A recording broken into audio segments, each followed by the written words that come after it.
હવામાનને લઈને વરસાદની આગાહી જેવામાં હવામાન વિભાગ અને અંબાલાલ પટેલ તેમજ પરેશ ગોસ્વામી દ્વારા વરસાદની આગાહી કરવામાં આવી છે, જેમાં ઘણા ખરા વિસ્તારોમાં કચ્છના ભાગોની અંદર, સાબરકાંઠાના ભાગોની અંદર વરસાદ અત્યારે હાલ જોવા જઈએ ચાલુ જ છે અને સાબરકાંઠામાં હળવો વરસાદ અત્યારે હાલ પડી રહ્યો છે અને કચ્છના અબડાસામાં પણ વરસાદ પડી રહ્યો છે. મિત્રો, જે રીતે આગાહી હતી 29-30 તારીખે વરસાદ પડવાની, એવી રીતે અત્યારે હાલ વરસાદ છે તે વરસી રહ્યો છે અને બે સિસ્ટમ સક્રિય થતાં ગુજરાત રાજ્યમાં વરસાદનું પ્રમાણ વધારે જોવા મળ્યું છે. તેમાં એક તો અરબી સમુદ્રમાંથી વરસાદી ભેજવાળા પવનો અને બીજી જે એક વરસાદી ટ્રફ, આ બંને સિસ્ટમ સક્રિય થતાં રાજ્યમાં વરસાદી માહોલ અને ગાજવીજ સાથે વરસાદ પડતો જોવા મળી રહ્યો છે. મિત્રો, આ જે વરસાદી રાઉન્ડ છે તે હજી પણ લગભગ 31 તારીખ અને પછી 31 તારીખ એક દિવસ તડકો નીકળ્યા પછી પણ 1 અને 2 તારીખે પણ આ જે વરસાદી રાઉન્ડ છે તે હજી પણ કન્ટિન્યુ ચાલવાનો છે, કારણ કે આ સિસ્ટમ છે તે હજી આ સિસ્ટમ જતી રહે પછી બીજી સિસ્ટમ પણ આવવાની શક્યતાઓ એવી દેખાઈ રહી છે.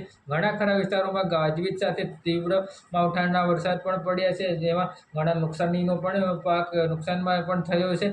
જે આપણે ખેતીવાડીની વિશેની માહિતી છે ને, આપણે એક સ્પેશિયલ વિડીયો બનાવીશું અને તેમાં આપીશું. એમાં ડાંગરના પાકની માહિતી પણ આપીશું, કેરીના પાકની માહિતી પણ આપીશું. આમ કેરીનો પાક તો મિત્રો હવે સંપૂર્ણપણે ફેલ થઈ ગયા જેવો ગણાય, કારણ કે જે કેરીના પાકનો અત્યારે હાલ જે સિઝન છે, મોર આવવાની સિઝન છે, વરસાદ પડ્યો હોય, વાવાઝોડું આવ્યું હોય એટલે મોર લગભગ બધો ખરી ગયો હોય, તો હવે કેરીના પાકમાં તો મોટા નુકસાનની ભીતિ રહેલી છે અત્યારે હાલ પૂરતી. તો એટલે આવી રીતે અત્યારે હાલ મિત્રો વરસાદની જે આગાહી છે, આગાહી જોતાં જ આપણને લાગી રહ્યું છે કે અત્યારે હાલ ખેતીવાડીના ક્ષેત્રે પણ નુકસાની જોવા મળી રહી છે. મિત્રો, એટલે હજી પણ આવનારા દિવસોની અંદર વરસાદની શક્યતાઓ છે તે વધારે જોવા મળે છે. હજી પણ દાહોદ, ગોધરા, મહીસાગર, હાલોલ, કાલોલ જેવા વિસ્તારોની અંદર પણ વરસાદનું પ્રમાણ છે તે જોવા મળશે. મધ્ય ગુજરાતમાં ખાલી વાદળછાયું વાતાવરણ થવાની શક્યતા હતી મુજબ હજી સુધી કોઈ વરસાદી ઝાપટા કે કોઈ જગ્યાએ વરસાદી છાંટા પડ્યા હોય એવા પણ સમાચાર